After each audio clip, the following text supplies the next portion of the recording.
परमेश्वर पिता का धन्यवाद करते हैं आज के इस समय के लिए। एक बार फिर दोस्तों, परमेश्वर ने हमें मौका दिया कि हम परमेश्वर के वचनों से सीखने पाएंगे।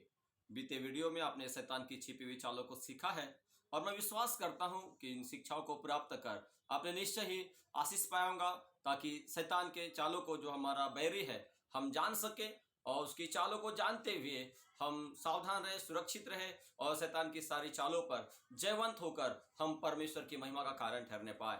और वह प्रतिफल जो परमेश्वर ने हम सब के लिए रखा है, जैसा कि प्रकाशित वाक्य में लिखा है, जो जय पाए उससे मैं उसका नाम मैं जीवन किताब से कभी नहीं काटूंगा। निश्चय ही परमेश्वर हमें जयवंत देखना चाहता है और प्रभु यीशु मसीह के वचन के द्वारा, जैसा कि प्रेरित पौलुस लिखते हैं कि हमारे प्रभु यीशु मसीह के पिता परमेश्वर धन्यवाद हो, जो मसीह में सदा जय के उत्सव में लिए फिरता है। और दोस्तों, हर दिन हमें अपने जीवन में जय के जीवन को जीने की जरूरत है, क्योंकि हम यदि जय नहीं पाएंगे हम परमेश्वर के राज्य में प्रवेश नहीं कर सकते। उसी प्रकार आज एक बार फिर हम एक नए विषय को पढ़ेंगे, परमेश्वर के गुणों को प्रकट करो। जैसा कि पहला पत्रस 2 अध्याय उसके 9वें आयत में ऐसा लिखा हुआ है। यदि हम पहला पत्रस 2 अध्याय और उसकी 9वीं आयत को पढ़ते हैं तो यहाँ पर लिखा हुआ है, जैसा आप सभी लोग जानते हैं और ये वचन अधिकतर जगह पर प्रचार किया जाता है।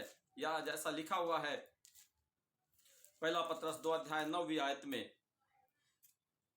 पर तुम एक चुना हुआ वंश, राजपदधारी याजकों का समाज और पवित्र लोग और परमेश्वर की निज प्रजा हो, इसलिए कि जिसने तुम्हें अंधकार से ज्योति में बुलाया उसके गुण प्रकट करो। दोस्तों, हम सबको मालूम है कि हम कौन हैं। हम जानते हैं कि हम राजपदधारी याजकों का समाज है, हम पवित्र लोग हैं, हम परमेश्वर यहोवा की निज प्रजा है, हम उसके संतान हैं, क्योंकि जितनों ने उस पर विश्वास किया उन्हें परमेश्वर की संतान होने का अधिकार दिया। हम क्या है, ये तो परमेश्वर की ओर से दिया हुआ है। परमेश्वर ने हमसे प्यार किया। वचन कहता है कि परमेश्वर ने जगत से ऐसा प्यार किया कि उसने अपना इकलौता पुत्र दे दिया, ताकि जो कुछ पर विश्वास करे वह नाश न हो परंतु अनंत जीवन पाए। दोस्तों, प्रभु यीशु मसीह सारी दुनिया के लोगों को अनंत काल का जीवन देने के लिए आए, लेकिन यहां पर हम देखते हैं पहला पत्रस 2 अध्याय 9 पद में उस पत्रस हमें बता रहे कि हम कौन हैं, लेकिन मुख्य जो बात है यहां पर वो ये है, इसलिए कि जिसने तुम्हें अंधकार में से अद्भुत ज्योति में बुलाया उसके गुण प्रकट करो। परमेश्वर की भली और भावती सिद्ध इच्छा है कि हम परमेश्वर के गुणों को प्रकट करें। हम यदि सृष्टि की बात करें तो सृष्टि को देखिए, यहां हम परमेश्वर गुण की बात कर रहे हैं और परमेश्वर के गुण को सृष्टि प्रकट कर रही है। यदि आप उत्पत्ति के पहले अध्याय को देखते हैं, दूसरे अध्याय को देखते हैं, तो सारे सृष्टि की रचना परमेश्वर के वचन के द्वारा हुई। और जब परमेश्वर के वचन के द्वारा सृष्टि की रचना हुई है, आज सारी सृष्टि परमेश्वर के गुण को प्रकट कर रही है। और दोस्तों, उत्पत्ति से लेकर प्रकाशित वाक्य तक जब हम परमेश्वर के गुण को अध्ययन करते हैं तो परमेश्वर का गुण जो दिखाई देता है वो है देना।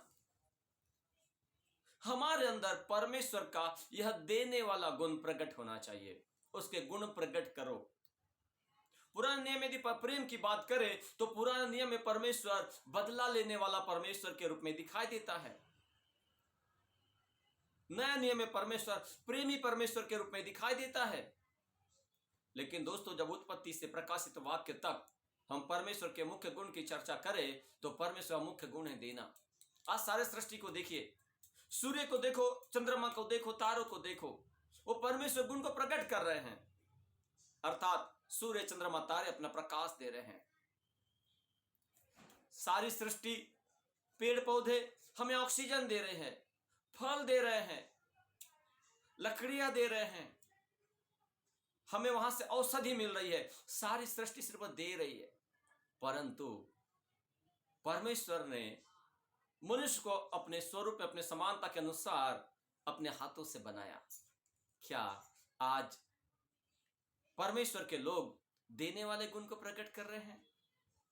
यहां वचन कहता है परमेश्वर ने जगत से प्यार किया कि अपना इकलौता पुत्र दे दिया, ताकि जो कुछ पर विश्वास करे वह नाश न हो परंतु अनंत जीवन पाए। पुत्र को हमारे लिए परमेश्वर ने दे दिया, कुछ भी नहीं रख छोड़ा। उस विधवा के दान को देखिए, जिसने के पास, उसके पास जो कुछ था उसने दे दिया।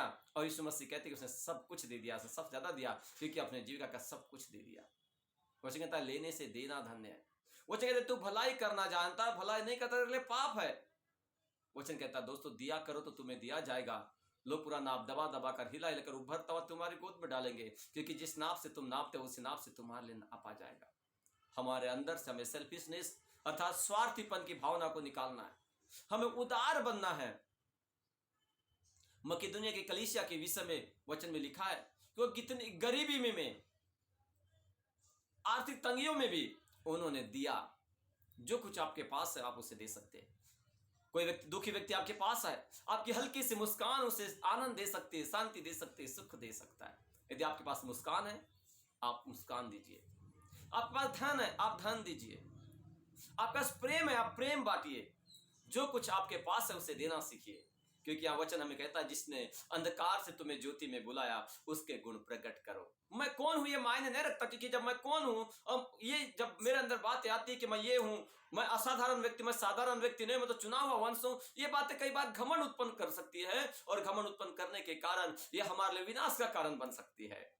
लेकिन दोस्तों जब हम परमेश्वर के गुणों के प्रकट करने की बात करते हैं और जब हम परमेश्वर के गुण को प्रकट करते हैं, परमेश्वर के गुण का प्रकटीकरण आपको और मुझको अनंत काल के जीवन में प्रवेश करने के लिए उत्साहित करता है। क्योंकि परमेश्वर ने प्यार किया।